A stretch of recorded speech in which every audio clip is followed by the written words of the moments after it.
Alors déjà plus de 2 semaines qui n'effectuent plus leurs activités comme auparavant, comme d'habitude.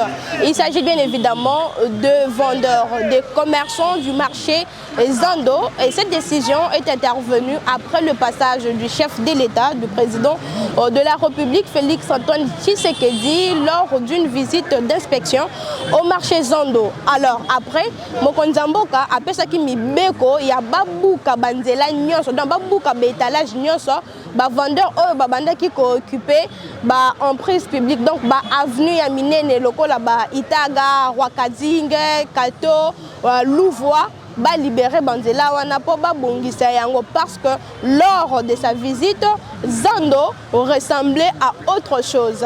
D'où ça fait déjà 2 semaines que la population, le commerçant, le vendeur du dit marché ne fonctionnent plus. Ils sont entre le chômage et d'autres créations d'emploi. Mesdames et messieurs, c'est dans le cadre de votre émission Sur le terrain que je suis là pour vous faire vivre ce qui se passe après 2 semaines.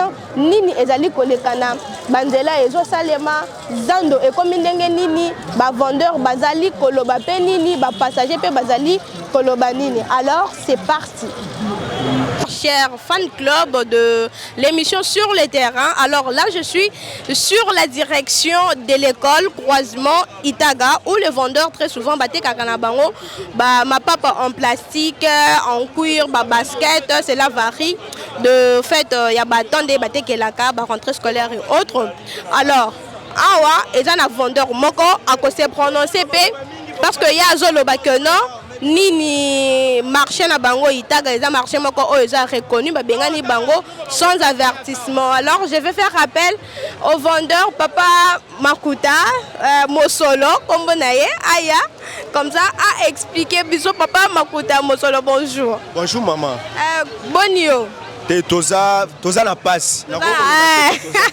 Nakutu na surtout qui na tuni boni. Po question na boni na ebité. Kombonani papa. Comment on a Fortina Mosolo? Alors papa Fortina Mosolo a tozali na de l'école du croisement Itaga. Alors est-ce que oko expliquer biso ou faire comprendre biso et comment kindenge nini bozo sala ndenge nini po bino mingi sala ba papa biblo kwa makolo et tout comme ça. Bon biso awa tote kaka ma papa. Et ça là déjà bamboule belé et ça espace auto qui pa na biso moko te na l'état ndenge asala ki marché Kato. Marché Kato et ça marché moko et ça là qui na arrêté nango. Mais ce qui que l'état lelo abomi marché Kato. Et sengela na l'état d'abord alukela na biso esika ya kocha biso. Poto la caméra. Alukela biso esika o ya kocha biso. Po na minute oyo ba place o toza oyo eza marché o biso tozo teka tozo vivre ko futela bana minerval donc ko futa bandaku ko sala makambo na biso nyonso po na mboka na biso musala ezalaka penza te tolanda pe mokonza mboka jour moko aloba ke l'état pesa misala te donc de biso moko pe tokota na terrain tozo créer na ndenge na biso moko po biso ba jeune toye bandenga ko s'en sortir lobi na vie mais toye komona kaka boy brusque l'état yé a memi a tindel biso ba soda militaire ba ye ba bani opanza ko bengana ka biso ko beta biso ba fimbu ko beta ba mama na biso ko beta bana na biso ko kimisa ka biso ba mangu tout le temps donc kimia ezate maintenant minute tozo tuna toko kende wapi esika nini toko kende toza esika moko wa kende te marché oyo ya munene basalaki yango eza wana toke plus de 2 fois tosalisi fiche tosalisi ba patente tosombi na tango ya Chantini na tango ya gouverneur ope tosali mais marché tikala kofunga mate basi ko biso mongo tout la liboso ya tout ope to se enregistrer ba benga na kabatu na moment oyo bino bofongoli marché po tozana tosomba ba fiche wana tozana volonté ya kokota na Zando wana oyi basaleli biso et puis ba mesa wana pe boso mangona combien na taloni na moment oyo bateka na minute o bateka na minute ba pesa biso na prix ya mesa te me basali si biso ka ba fiche na batante soma na ba $20 $30 pas même mbongo eke au-delà ba $60 pour na mesa mais to yoka ke mesa o to yoka ke mesa wana ya muke wana to na ofuta par mois $60 mais na 60 dollars na kotala ba mama ba oteka ba piment ba oteka ba tomate na mbongo wana ba kokate va même biso moko pe tozo débrouiller ozu moi 3 paires à biloko tie na mesa ozoteka pozora moi 1000 francs moi 2000 francs donc ba koluka pe moyen nini soki ba fongoli wenze wana ba réduire pe prix ya kofutela wana po toyeba eza mboka na biso toyeba pe ndenga kofutaka chaque mois na ndenge ezalaka mais o tozo senga na minute tozo senga na mokonzi mboka toza bana ya za tata na biso oko yaka boy briska na kati ya ndaku olobi na bana na bengani bino te ezalaka ndenge wana te faut kolukela nanu muto esika kokende muto akena esika wana nde obongisi totalaki le bazosala nzela oyo ya plateau tant bazosala ngo tozalaki ka wana bazosala mais batracteur ezoko tezosala musala bato bazana minute so baza volontaire kosala banzela te bazolinga ba kwesela biso ber biso tokopekisa tracteur ekota pona kosala musala te mais problème na biso eza batika kaka to débrouiller nde tozo débrouiller so ba fongoli zandu toke tokoti nde ekozala malamu mais na minute toza na place moko okende te babuki déjà ba messagnon so batumi déjà ba messagnon totika la tana mabele totandaka tozoka moins 10 francs so tracteur ya osala musala kimia ezate ba militaire bazokota tout le temps bazobotola biloko bazotumba bazobotola biloko il faut pesa mbongo bakanyi na yo babeti yo donc eza malamu te tozo vivre vie moko eza yango te vie o tozo vivre na minute vraiment toza na passe makasi mokonza mboka atala pe atala bana na ye atala vraiment situation oyo ke toza bana na ye atala nanu na miso ya mawa atia nanu na se to debriaka entre atati akosala misala na ye asilisa yango wana akumbi biso kuna ekozala malamu na minute oyo vraiment toza na passe tozolela toza na passe bamwa yango esili tokofuti nanu bandako te bamwa yango bana baza na baexamen tozokofutela bana minerva te na minute oyo mpo kaka bamisala mike tosalaka oyo yango totangiselaka bana yango tofutelaka bandako na minute oyo donc eloko moko ezotambola malamu eza te donc mokonza mboka wana vraiment tozosenga yo tala décision na yo malamu décision oyo ezwi eza ya konyokola biso eza konyokola biso population tozo souffrir awa vraiment na bajene nyonso ndenge tozalaka muto azaka na matricule aza te muto aluka pe musala azo musala aza te musala kosala ezalaka te nde topona musala oyo to débrouillera pe muke poto sungaka mabota na biso moko toza vraiment na passe mama message na biso comme pas mokonza mboka atala to débrouiller kana tozo senga na minute otange marché nanu efungwa mité apesa biso vraiment temps ya ko débrouiller nanu alongo na batuna alongo na basoda na ye militaire wa cheli biso bazonyoko la biso makasi bazobeta biso makasi. Alors le président de la République Fachi Beto Mukwantombolo a tozali na marché kato ba mama o bazali na simananga ba o bazingi ngai après passage na yo na marché Zando et puis na décision aux gens qui pona ba démolir pour ba assainir le marché central de la capitale congolaise, le marché Zando. Ba mama o bazali na message ya ko passer. Alors ba mama bolobi ndeni. Bon, tolingi kaka to senga papa na biso pardon. Pona oyo akuti salité désordre na kati ya ville ya Kinshasa to senga papa na biso pardon to fukami penza na sama kolona ye ayo ke la biso mawa mokonzi azwaka décision na kanda te to ebi kazaki na kanda azwaki ba décision mais akitisa motema atikela biso toteka tozonga sima ne fiske tracteur eleka esala musala po tolia kaka na zandu soki na zandu te to ana esika muso okende te bana bakokufa biso nzala toyebi ke salite ezalaki tozonga sima tracteur esala musala accordé biso tofanda toteka po tozwa moya ko survivre. En tout cas papa mokonzi tofukami na sama kolotanke ba mama tosengi yo bolimbisi na oyo okutaki mbala simo kokuta lisubo eteka ndongo lobike Kinshasa kokoma lokola Belgique ndenge tozomona en tout cas musala ezosalama biso moko toza sima na yo tokovanda na ba veranda tokotika nzela polele musala kosalama biso pe tozwa mwa info po to survivre. Yango message na ngana pesa papa yangwana.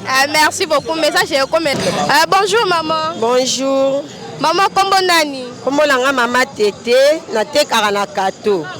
Alors mama Tete tozali na marché kato okoloba déjà bazo bengana bino mais bozo sala ndeni ni pona koteka est-ce que pe koteka po batu mususu bazo loba kana bakomi ko tracasser bino est-ce que za bongo o expliquer biso vraiment de makambo ngo ezo lekana watu ana problème à tracasserie président to pesio félicitations ndengo yo ko bongisa kato mais pasi na biso eza ekomi shida ya basoda biso tobimisi biloko tokomi lokola na guerre bazolanda bato na minduki bokotumba biloko ya bato papa totekaka wa po tokipe mabota siko biloko nyonso ekangami na badepo toyiba to tosala nini toboyi te yo bongisa nzela me lukela biso place ntango boye koyebisa bato te bomoni teke eza mpasi na biso tozonyokwama mpo bopie biso esika te bopanzi biso papa ekomi shida ya basoda na yo soki baye opesi bango te bakoma mibenga baange pesa ye eloko po atika biloko na yo kotumba biloko ya bato yo lobaki na biso boye te ekomi ya kotumba biloko ya kolanda na bakouloire lokola toa na guerre papa bongisela biso tookoka te pasi eleki bajeni bakoyiba bana bakokoma bashege opesa biso pasi boye tookoka te en tout cas bolokela biso solution. Merci beaucoup maman. Alors bonjour Ndeko. Oui, bonjour maman. Kombo nani? Nga kombo nanga André Ayumopao. Papa André, oza jeune, namonio tellement jeune pe lokola ngai, nde balobaka na lingala elenge mobile lokola ngai. Alors babuki bino yo étant jeune, expression nini yango, donc nini yango maloba nini yango kozala nango par rapport à la situation oyo zo vivre. Po yo posa jeune, okoza posa na ba responsabilité. Est-ce que bandaki atako tanga ba classe na yo tote donc par rapport à ba charge na la situation oyo koloba nini? Maman, eloko koloba mingi ezate. Loko ngai le wo na za jeune. Misale ezate. Yango to bi to ko tazandu, to débrouiller, to za moi 100 fois moi 200 fois.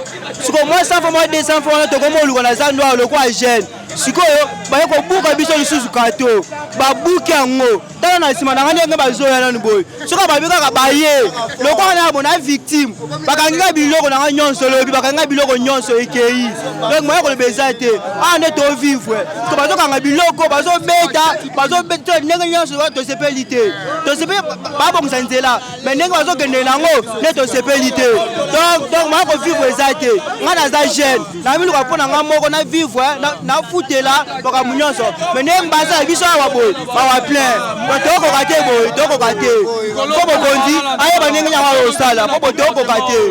Merci donc tatoué toi mamu toi bishuwewa bimpa ajina de bangai dina de animé manji ngoyi Cédric. Alors papa ngoyi Cédric a tout dit mon marché kato déjà 2 semaines avant fumwa du tonga mubwela mwamba bwanani ba senir bwani baka changer là vous musanga na mabucha fo abuni bwani bantu pense ba du moment en prise publique bwani bumbuka balongolo la penjil tintu pinje okompala kwa caméra que toi message ka réaction we kujuba kukala chingani wewa étant vendeur wa mon marché kato yo message animé mange bakuleja abana betu ni mfumo aditunga Antoine Félix Chilombo bwanyi mwabutu vutuanyi na bintu uvumwinjili wa leta mwinjili wa leta matutekela mikanda matutekela myaba adi fumu aditunga mangata decision bwa kubulula njila bifubi kenge dibwa tulongolela kuna samwa muko abwanyi tulibwa kuya kenza mujimu katu yana mwabu akwanyi nato tudinyi bintu mudepo bitu dituana tutuana bintu ya matuto bya mapap tudinyi bintu mudepo bintu kabiena byanyi boto tujani tuweze butu twatula bintu basalai baloba tulonda batunyenga mabintu lelo magwata bantu babunyi babanyenga bintu katatu abanga kujimate zode abunyi byafiki byanyi lukaji bambula bintu byanswabi adi bangata bintu biba kuba yesakadi kutabwa benze bisi batulekele bintu bya nangu katwene tuvivwa bimpato tuvumumbanza basoma katu imidimu yakwenza to tudi babwele musande bwatu bangu di debrier bwatu eta kaji kuta pinja tudi tufika mwabe obwanyi bagadi batu yata nungwe bwanyi twalukira tukwata nyelo kubyanza tubakushebe bantu. Bonjour Ndeko. Oui, bonjour madame la journaliste, vous allez bien? Ça va par la grâce divine. Et vous, ça va? Oui, ça roule bien, Dieu fait grâce, ça marche. Et on vous appelle comment? Je réponds au nom de Jonathan Botikali, autrement dit Balabala, donc mon lobelia Balabala est l'un des communicateurs de Dynamique Anthony Tshisekedi. Ah, ok, bon, on a Kangika Balabala. C'est le nom que moi j'ai retenu et mémorisé aussi. Alors, on s'est rencontrés ici au marché Zando. Comment? Parce que vous m'avez dit que vous êtes venu acheter, faire des achats. Le Zando, l'ancien Zando et l'actuel Zando, qu'est-ce que vous en dites? Ouais, automatiquement, l'ordre de la première des choses, et je tiens à dire merci beaucoup na Yémé, numéro 1 de la République démocratique du Congo, Fachi Béton, na rapidité oyo à agir pour la côté propriété, surtout dans la ville province de Kinshasa et dans la Nabiso oyo, dans la qui na Kala, na Siko, quand même on voit l'évolution, les travaux, tout ça là, donc merci beaucoup na Yémé. Ou à commune numéro 1 de la ville, numéro 1 parce que Batié n'a parti en assainissement, mais Bissoda Toyambié déjà to bengue numéro 1 à la ville province de Kinshasa pour la rigueur, ce qui manquait la ville province de Kinshasa, toujours monter un modèle. Donc merci beaucoup. Merci beaucoup Papa Balabala. Hey Papa Balabala. Est-ce que vous pouvez aussi nous parler avant, quand vous entrez au marché Zando, circulation Zalakinde Nini, les lots peut cotisando, circulation Zande Nini. Et apporter un plus côté Nini Penayo Zomona, Tango Zotambola Zando. La première des choses, on a apporté un plus dans la propriété. Bateau Bazou Moussala, les lots depuis le lieutenant général Kassongo a commis la tête et assainissement. Vous voyez, vous-même, les images parlent. Ah, wakadinga zaki boyete kota na lac Mouéré, kende Itaga, kende Loa, kende Kato. Vous voyez que bateau banaki côté kabadaki beaucoup plus na balaba. Il y avait du désordre. Donc moto ko gérer na ndenge na yi. Maintenant depuis l'arrivée de notre frère, de notre commando numéro 1 de l'assainissement ailleurs, vous voyez tout le temps circuler. Aux autres tambola paisiblement. Mais auparavant, même pour avoir des cols, pour compter même la magasin, c'était tout un problème.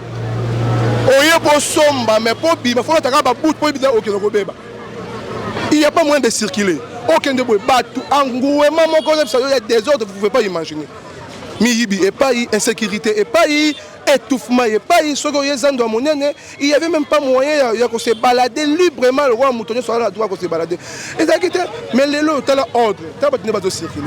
Malgré que les années en cours, mais la circulation est normale. Au continent de Monnaie, on a un magasin, on a paisiblement, au bimi, au Kéi. Mais auparavant, ce n'était pas ça. On a besoin d'un bon côté, on a besoin de marchandises, côté au Bakaleo, côté au Babotolayo, côté au Bakaleo.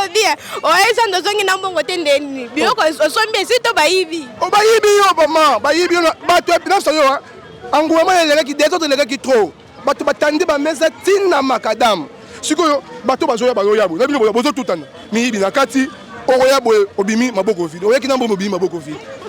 Mais depuis lui-même notre force, le poumon de Kinshasa, le général lieutenant Kassongo à tête de l'assainissement. Ah mais non, balaba le tomber lion mosala malamu, continuer rigueur surtout. Biso bat kino to kana défaut moro to comme ça bat bande ko la biso to kana débit soki kino ayambi yo et l'autre bosso sombelo masanga yami bala kabelo moi pour bébé sa musala tout ça bon je vous dis ce qui est vrai et l'autre bosso kino sala yango tant kabelo masanga ko mi ko mele ko mi ko beta ba seka musala tant ko pesa moi si alongi yo et si on repekisa ya tabilo ko ta ya tsabi ke bomela ka bolia kana moi si na camarade na yo. C'est pour cela que le général Kassongo a veillé na ba soldats na ba comme ba camarades ya ba civilité to pesa ka bango basi na masanga tant de ba policier ba comme la biso policier teni mo simbi na lipeka bo me na masanga sika moko moi si na ye mutu na yo rigueur musala ko sala mandengeni. Mais avec ces soldats policiers moi to tekela au banque policiers to tekela au banque policiers to tekela civil banque so mutu bongo yo tiende ya surveiller ngata ordre so ko ta ordre. Moi si un policier là qui n'a pas camarade n'a pas tomber ma sangesika moko tozo venir na rigueur tozo la poste général franchement nous on est fiers de vous balaba déjà yambio balaba les tomber yo mosala malamu continuité veillez sur vos soldats veillez na batu oh yo pesi charge basala musala il faut contrôler si tout le set de contrôle il faut jamais oublier ça les set de contrôle contrôler surveiller à la loupe. Il faut défoncer la rabat descente yomoko yo tali inspecter ba misala OK. Vous allez voir Bumbate. En tout cas, merci beaucoup Papa Balabala pour l'intervention. Alors, Task Force, le président, la personne qui a les bâtons de commandement en ces moments, comme on vient de citer son nom, le lieutenant, le commandant-major, lieutenant Kassongo Kabouik. En tout cas, coup de force à vous. La population quinoise, une majorité, donc Ebele Bazana Simanayo, bazozela musala moko ya bien déjà bazoloba que non okosala musala ya bien. Alors merci beaucoup papa Balabala. Je vous en prie madame. Alors toujours sur l'avenue Rwakadingi, mesdames et messieurs, tozolobela kaka likambo ya démolition, il y a marché Zando. Papa bonjour. Bonjour madame la journaliste. Merci beaucoup papa. Kombo nani? Je m'appelle Papa Mboma Moukoube Fidèle. Alors papa, awa tokutani nao na marché Zando, toza na avenue Rwakadingi, liboso na biso awa babuki, Zando na ba avenue Kato, ba Louvois, Itaga. Donc ba avenue ebele, babuki buki batu, donc babuki ba maison te, ba maison oyo et ça construction anarchique nde babuki. Alors d'où ba avenue mususu betalage ozaki na banzela ba balaye yango penza. Papa oza mwana king nde olobi oza mwana kin obotami awa na kin siko ok siko tango ozomona makambo oyo ezosalema ndenge Zando ezalaki na ndenge misala ezokende okoloba ndeni liloba nini oza nango ka naza mwana kin nde biso tokolaki Zando ezalaki boye bato baza koteka me lolenge oyo bazoteka oyo en pagaille bazoteka vraiment en divagation. Ndenge président de la République a eu initiative Yakobuka. En tout cas, je l'encourage. Il faut mboka e bonga. C'est batwa libateka. Ba place mo bien, ba magasin, ba place mo bien, ba ndoteka. Mais nanzela te, bateka kananzela te. Hein? Mboka e bonga ndeni so to landika ka o ba mama pona bana classe o boyena ni. Non. Na sepeli ndepe président de la République a eu initiative à génie militaire. On a vu que génie militaire à l'époque défunt président Mobutu. Bangonde batazako sala banzela. So bazo sala banzela, azo sala ngo penza na patriotisme nyos. Mais on bazo pesa mikolo d'abord bazo lia bambongo, après bazo sisa musala te, musala zo umela tango molai. En tout cas, président de la République, au fond, la mise au gouverneur, au fond, la mise au. Il faut génie militaire, la misala oi. Dès basali a on a regardé na sepeli vraiment. Ozomona mutazo tambola kuna, ozomona. Ezo ko éviter pe ko kimisa pe ba kuluna pe ba miyibi. Moi mutai ba mutu ezate. En tout cas, na sepeli na initiative oi vraiment président a continué toujours to tia maboko to tia na prière mboko ezonga ndenge ezalaka kala ngala 1972 j'avais nazalaki je crois 6 ans mais Kinshasa ezalaki propre bazako bien Kinshasa propre ezalaki très propre Kinshasa la belle mais lelo est comme poubelle ndenge nini lelo comme Kinshasa la mauvaise et comme Kinshasa la mauvaise parce que exode rural c'est trop. Exode rural, bazo kota Kinshasa en divagation. Bazo contrôler Bangote, bazo kota na Kinshasa kaka. Pour ayoki kaka Kinshasa. Mais ba province mais comment bonga? Hein? Il faut pas muso pe batika Kinshasa. Biso to bazalia ba vanda awa. Pour mboka il faut comme quand même propre. On a zaki nango yangwan. Merci beaucoup papa. Alors bonjour maman. Bonjour ma chérie. Maman kombo nani? Kombo nanga maman Rosette Maivanga mais mingi babenganga maman Pingisi. Alors maman Pingisi a tozali na marché Zando, tozali na direction de l'école croisement avenue Itaga. Sikoyo maman Moteki okoloba depuis 2 semaines na Mobeko Mbela oyo président de la République alobaki pona ba longola ba marché pirate na ba étalage donc ba avenue bengani ba avenue ezala dégager na marché central sikoyo étant commerçante vendeuse ya marché Kato si je me trompe pas maloba nini nango kozala nango po loba liboso caméra na biso. Bon ngai problème nanga eza boye ba pesaki mbela ke Itaga ba marché pirate ekokufa batongi marché central babengaki biso tokendaki tosombi patente tosombi fiche na marché central biso toyebaki ke bakotisa biso na marché central après bakopanza ba marché pirate mais brusquement toyebaki te toye un certain lundi tokuti balobi mutu atanda te mutu ateka te. Or toza na ba marchandise mususu ezalaka ya ba chinois eumelaka te na bakoli ebebaka. Brusquement balobi toteka te, en tout cas epesi biso pasi makasi. Pasi wana eke na biso ba vendeuse te, ekititi na bana na biso parce que toyaka koteka po toluka ba Minerval la bana po avenir ya bana na biso alobi ezali classe. Soki mwana lelo ba avenir wa lelo batangi te mboka na biso eza pamba. Or bana bazotanga mingi ndenge biso tozoya koluka nde tozosala ke tofutela bana ba Minerval. Mbele ekwei ke toteka te. Ye moko azomona ndenge nini toza éparpillé. Nga natuni epe question po na ye. Solution nini ye akozwela biso ba Congolais po mobulu oyo ezosalama ezala te.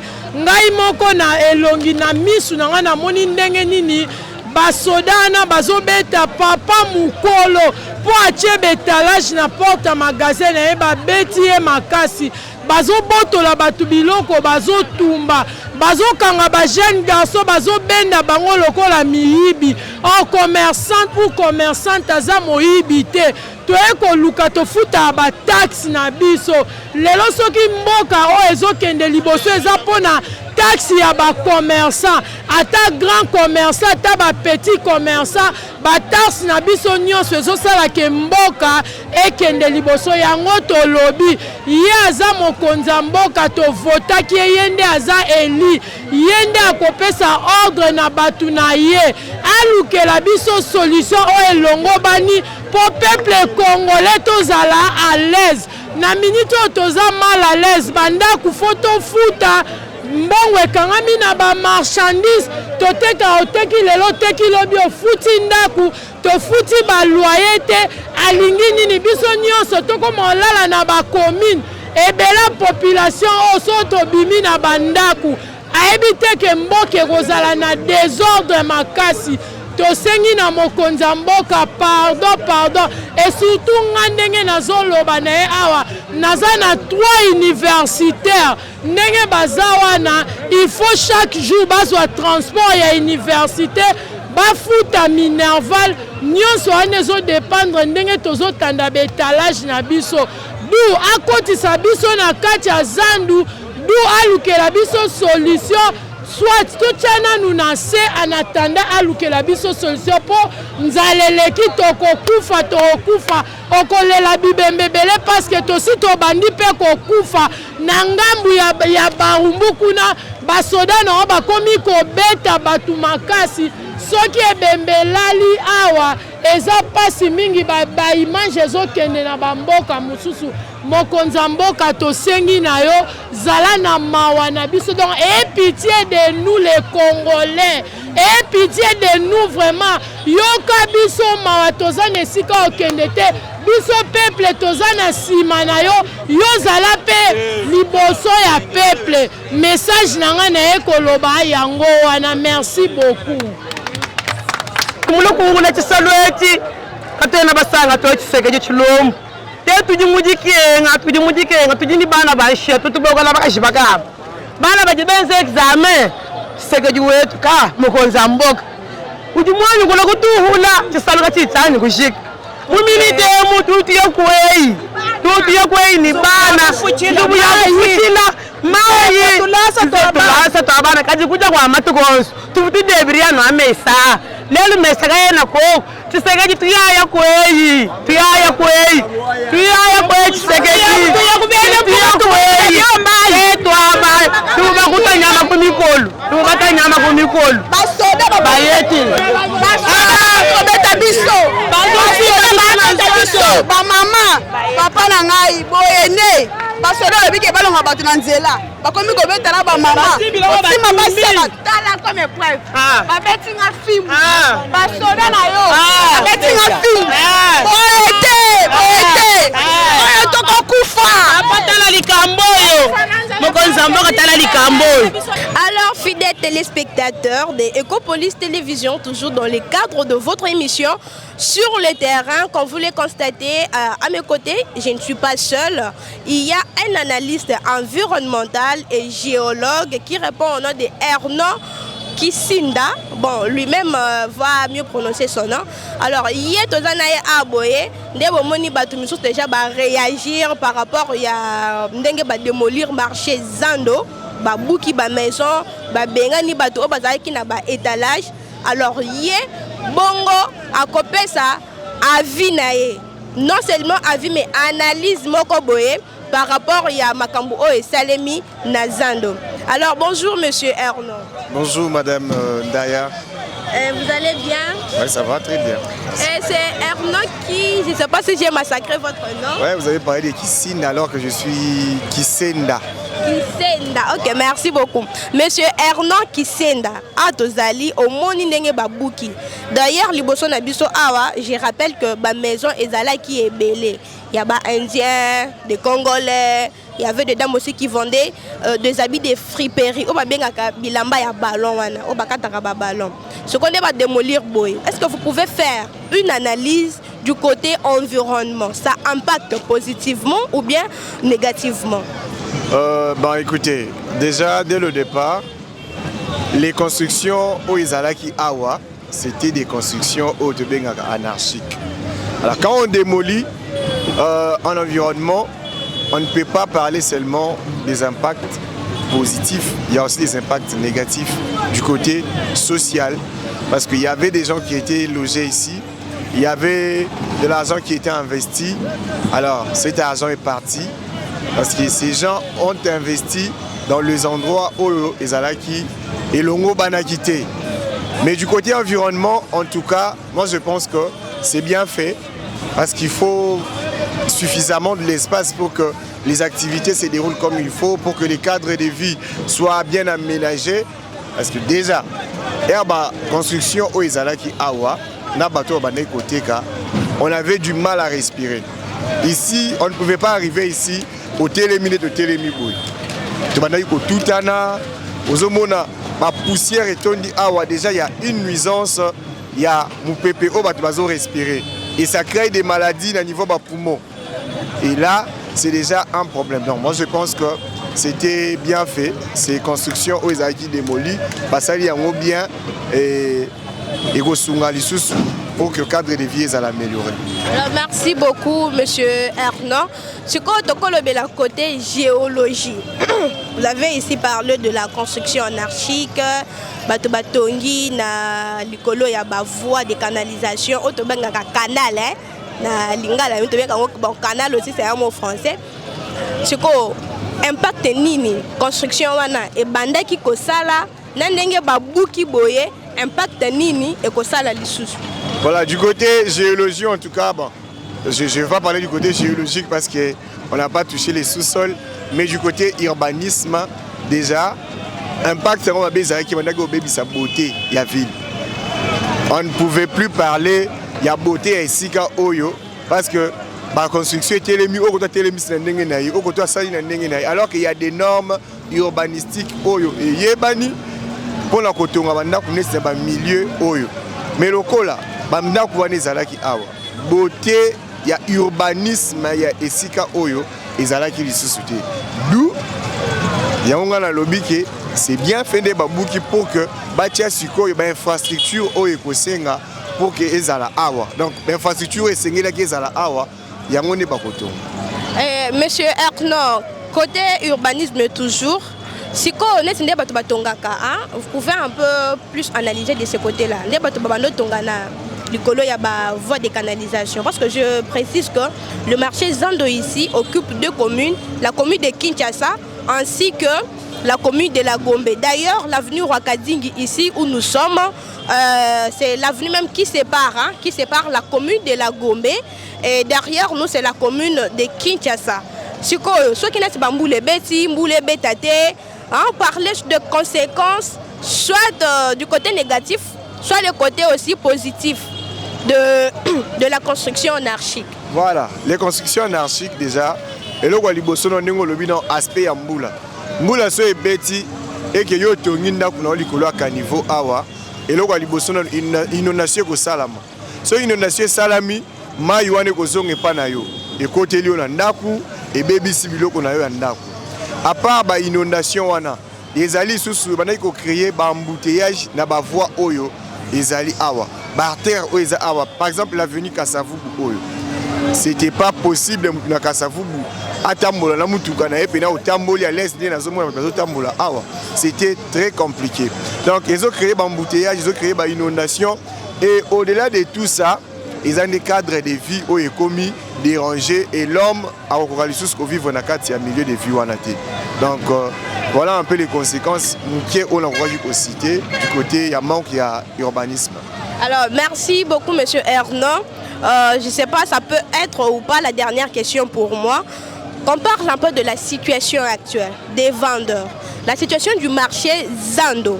Donc le marché central de la capitale congolaise, communément appelé le marché Zando.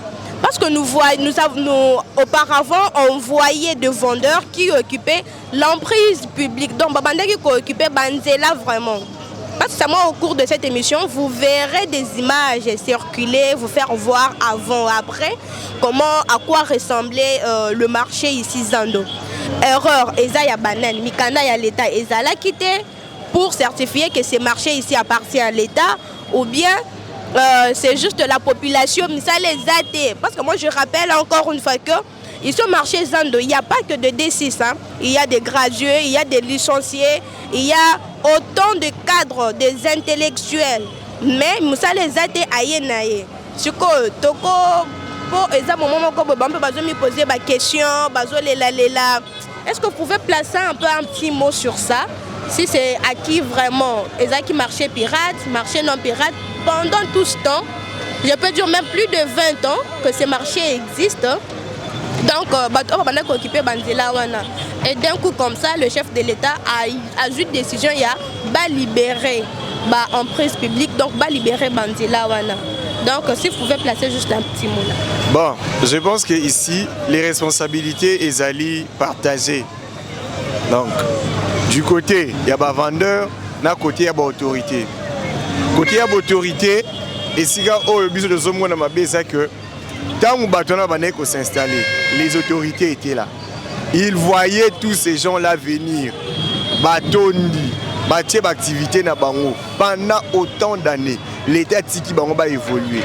Namukolomo, à moins que je ne me trompe pas, mais Namukolomo, dans ce cas-là, va viser, et si oyo ils arabes broté kate bokende visa ki bangote sauf na bokasa kuna quand même moi bando yebisa mais net na bakati kati boyelo. Voilà, le quoi ba yebisa ki bangote, c'est ça place responsabilité à l'État ils ont la bango.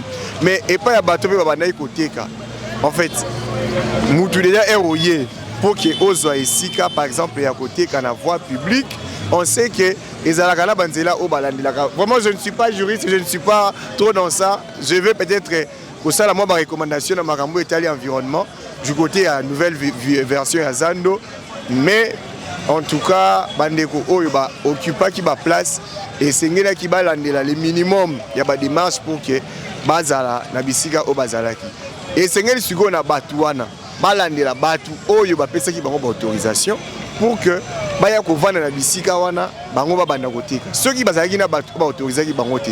Alors, faut l'État, voilà un peu. Merci beaucoup Monsieur Ernon. Je rappelle que dans cette émission sur les terrains, vous avez intervenu comme géologue et aussi analyste environnemental. Ceci était un plaisir pour nous vraiment parce que des vendeurs qui va réagir à Kanda, mais va réagir sous l'émotion, je peux encore le dire. Donc c'est ainsi qu'on a voulu aussi faire appel à une personne qui va faire une réflexion bien assise et aussi une analyse très bien assise. Monsieur Ernon, votre dernier mot dans cette intervention pour cette émission. Merci beaucoup Madame Plamedi. Voilà, déjà j'aimerais donner juste quelques recommandations. Parce que dans ces pays, on a cette habitude de faire les choses sans projeter les 10 ans, les longs termes en fait. Quand on fait un projet, il faut toujours miser sur la démographie. Parce que c'est la pression de l'augmentation de la population qui fait en sorte que même l'environnement soit dégradé. Lorsque la population augmente, même l'environnement devient menacé. Même Zando, on a créé Zando aujourd'hui, on a réaménagé Zando, on a maintenant un marché moderne, mais on se demande, c'est pour combien de personnes? Est-ce qu'on a essayé de réfléchir 10 ans après, on aura quelle quantité de la population? Et cette population va suffire dans ces marchés si ça ne va pas suffire. Quels sont les mécanismes qu'on a mis en place pour que ça soit étendu dans, je ne sais pas moi, si on va créer des marchés secondaires du côté Maluku, du côté Nsele, parce qu'il y a de l'espace du côté Mongafula. Une recommandation aussi pour l'aération et la qualité de l'assainissement. Na mboka oyo ba créer la biso biloko ebele mais ben infrastructure ebele ba tongela biso ebe bara pona toyeba na biso ko sala assainissement te toyeba ko entretenir yango te. S'il vous plaît, hein, bon, bien que vous êtes déjà dans vos derniers mots, vous avez touché aussi un point très sensible. Hein. Quand vous parlez de l'assainissement, là, l'assainissement du côté de acquis des droits ou bien de la population. Prenons par exemple aussi les cas de vendeurs. Récemment, j'étais de passage ici pour un reportage encore. Les vendeurs m'ont dit que maman journaliste, tu fais un assainissement chaque jour. Mais assainissement est ça le matin. Mais attends, mon copain côté matin, en tout cas, tu te dis, oh, je suis quelqu'un hôpital. Attends, ce qui a ça, les fièvres, des malarias, il faut y des zangatés. Donc, à qui la faute, en fait? Parce que vous parlez aussi de l'assainissement, mais Kinshasa, aujourd'hui, côté assainissement, en tout cas, c'est ouf. Hein? Voilà, moi j'ai toujours été un patriote rationnel. Je suis équilibré, comme vous l'avez dit. J'aime pas dire que la responsabilité revient aux autorités ou soit à la population. La loi est claire. La loi nous donne le droit de vivre dans un environnement sain. Mais la loi nous donne aussi les devoirs d'assainir cet environnement. Donc la responsabilité de l'assainissement est partagée. Na yo muto zoteka, na ba autorité, responsabilité à partager. Ba autorité ici ka obligé de déploraka, ils a juste lorsque bozu ba matiti par exemple ba déchet oyo ebimi a na Zando. Ba sangisi yango. Mécanisme nini oyo bango ba développer pour que ba déchets wana ebwaka ma ou soit ezala recycler afin que ba utiliser autrement parce que au Congo nous avons cette politique il y a économie linéaire économie circulaire na quotité atteindre zolo bela mais ezokota penza malamu te parce que ba déchets ezobima na Zando awa on peut utiliser ça même autrement mais on n'utilise pas ça. Pourquoi donc l'assainissement ezali responsabilité ya mutu nyonso en tant que citoyen. Responsabilité ya Makambuya, environnement, assainissement, État lio, État liba autorité, État mutu nyonso. Voilà. En tout cas, merci beaucoup, Monsieur Hernan. C'était vraiment pour moi et pour le téléspectateur de Ecopolis Télévision, le téléspectateur, le fan club de l'émission Sur le terrain, de vous voir et de vous recevoir dans cette émission Sur le terrain. Merci beaucoup.